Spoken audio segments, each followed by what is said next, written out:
استفعال. اس کے ٹوٹل حروف گنے 1 2 3 4 5 6 7 ٹوٹل حروف ہیں جن میں حمزہ فکس ہے, سین فکس ہے, تا فکس ہے. 4 نمبر پر مادے کا حرف, 5 نمبر پر مادے کا حرف اور 7 نمبر پہ مادے کا حرف, جبکہ 6 نمبر پہ الف فکس ہے. استکبار. استکبار کے معنی ہوتے ہیں تکبر کرنا, بڑا ہونا چاہنا. اور یہیں پر نوٹ کر لیجئے کہ بہت ساری خصوصیات ہیں اس باب کی, لیکن جو سب سے اہم خصوصیت ہے وہ یہ ہے کہ اس باب میں جس فعل کا ذکر ہوتا ہے اس کو طلب کرنے کا مفہوم ہوتا ہے. اس کے روٹ لیٹرز دیکھ لیں 4 5 اور 7 نمبر پر, تو کبر سے یہ نکلا ہے, اور کبر کے معنی آپ کو پتہ ہے تکبر. تو تکبر کرنا کہہ لیں اس کے معنی, یا تکبر چاہنا. استغفار. روٹ لیٹرز جی غین, فا اور را. استقبال جی روٹ لیٹرز اس کے قاف, با اور لام. استقبال. استعمال. روٹ لیٹرز عین, میم, لام. عمل میں چاہنا کسی چیز کو. استعمار. یہ عین, میم اور را اس کے روٹ لیٹر ہیں. آباد کرنا. اس باب کا بھی نوٹ کر لیں, حمزہ حمزۃ الوصل ہے. استفعال سنتے ہی آپ نے جو ماضی بنانا ہے, میں پورا پیٹرن لکھ دیتا ہوں. استفعل. فا عین لام کی جگہ خالی چھوڑ دیں, آپ کو زائد حروف کی تعداد مل جائے گی اور کون کون سے یہ بھی پتہ چل جائے گا. یہ پہلا باب ہمارے سامنے آیا جس کے 3 حرف زائد ہیں. مضارع اس کا بنے گا یستفعلو.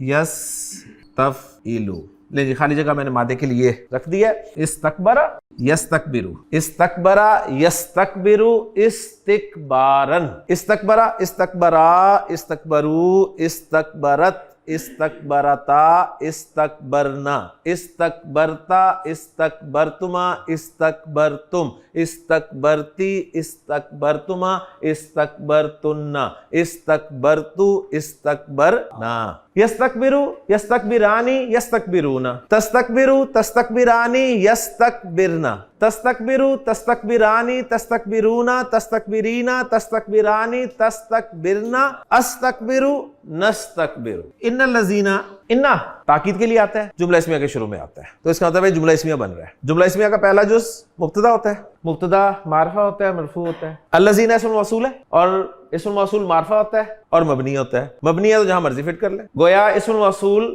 یہاں پر مبتدا بن رہا ہے. اسم موصول کے بارے میں ہم پڑھ چکے ہیں کہ اکیلا کبھی نہیں آتا, اس کے ساتھ جملہ بطور پیکٹ آتا ہے. تو جو جملہ فعلیہ اس کے ساتھ ملا ہوا ہے وہ ہے یستکبرون.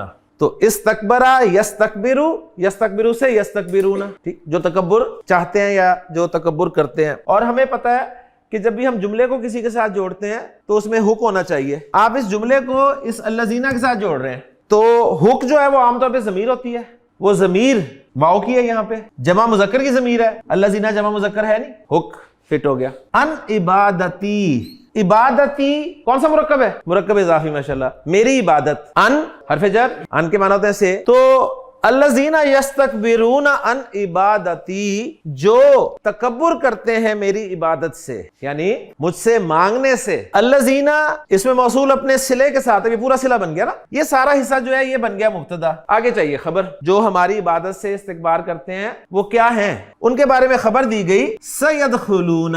سین مضارع کے شروع میں آتا ہے اور مضارع کو مستقبل کے ساتھ خاص کر دیتا ہے, اور آگے مضارع آپ کو نظر آ رہا ہے یدخلون. یدخلون داخلہ یدخلو باب نصر ینصرو سے جمع کا صیغہ ہے, اونا, واو اس کا فاعل ہے. تو اب جو خبر بن رہی ہے نا وہ خود ایک جملہ فعلیہ بن رہی ہے. سیدخلون ان قریب وہ داخل ہوں گے. کہاں داخل ہوں گے؟ کہ جہاں پر فزیکلی داخل ہوا جا سکے. آیت میں آگے اللہ تعالیٰ نے فرمایا سیدخلون جہنم, اس میں فزیکلی داخل ہوا جا سکتا ہے, لہذا فی نہیں لگا ہوا, اور یہ منصوب استعمال ہوئی اس لیے کہ مفعول بن گئی. اور ایک چیز آپ بس دیکھ سکتے ہیں کہ اس پہ تنوین نہیں آ رہی, تو اس کا مطلب ہے کہ جہنم جو ہے یہ غیر منصرف. داخرین. اب یہ داخرین ایک اسم استعمال ہوا ہے. اسم یا تو مرفوع استعمال ہوتا ہے یا منصوب استعمال ہوتا ہے یا مجرور استعمال ہوتا ہے. یہ جو اینا ہے یہ مرفوع ہوتا ہے یا منصوب ہوتا ہے یا مجرور ہوتا ہے؟ یہ منصوب بھی ہوتا ہے اور مجرور بھی ہوتا ہے. اچھا, اگر یہ مجرور ہوتا ہے تو مجرور ہونے کی صرف 2 وجوہات ہوتی ہیں, مجرورات میں لکھی ہوئی ہیں. پیچھے یا تو حرف جر ہوتا یا یہ مضاف الیہ بن رہا ہوتا, تو یہ دونوں صورتیں نہیں ہیں, تو مجرورات میں سے نکل گیا یہ. اب منصوبات میں کسی نہ کسی جگہ پر یہ بیٹھا ہے, حال بن کر آ رہا ہے, یہ حالت بیان کی جا رہی ہے ان کی. سیدخلون جہنم داخرین, ذلیل و رسوا ہو کر. تو یہ جملہ فعلیہ جو ہے یہ خبر بن گیا الذین یستکبرون عن عبادتی کی, اور انا جب داخل کیا تو انا کی وجہ سے یہ انا کا اسم بن گیا سارا, اور یہ انا کی خبر بن گئی. انا اپنے اسم اور خبر سے مل کر جملہ اسمیہ بن گیا. استغفرو. میں استغفار کرتا ہوں. جس سے معافی مانگی جائے گی وہ مفعول بھی ہوگا. تو استغفرو میں معافی مانگتا ہوں کس سے؟ اللہ سے. اللہ. استغفر اللہ. عین میم لام. استعمل یستعملو.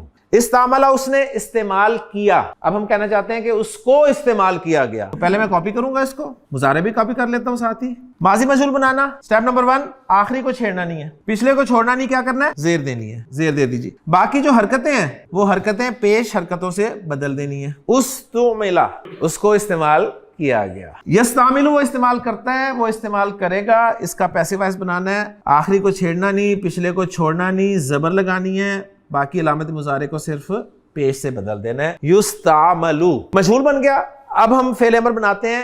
استعمال کر حاضر سے بنے گا تو تستعملو کر دیتا ہوں. سٹیپ نمبر 1 فعل امر بنانے کے لیے اخف کریں. تستعمل علامت مضارع ہٹائیں. پڑھا جائے تو فعل امر تیار ہے. پڑھا جا رہا ہے؟ نہیں پڑھا جا رہا. پڑھنے کے لیے حمزۃ الوصل زیر کے ساتھ. استعمل تو استعمال کر. اب استعمال کرنے والا اور جس کو استعمال کیا جائے اسم الفاعل اور اسم المفعول بنانے لگا ہوں. ہاں جی. سٹیپ نمبر 1 علامت مضارع کی جگہ میم پیش والی, عین کلمہ زیر والا. پہلے ہے مٹا کے لگائیں, آخری حرف پہ تنوین. مستعمل مستعمل استعمال کرنے والا, اور اگر عین کلمہ پہ زبر لگا دوں تو بن گیا مستعمل جس کو استعمال کیا جائے.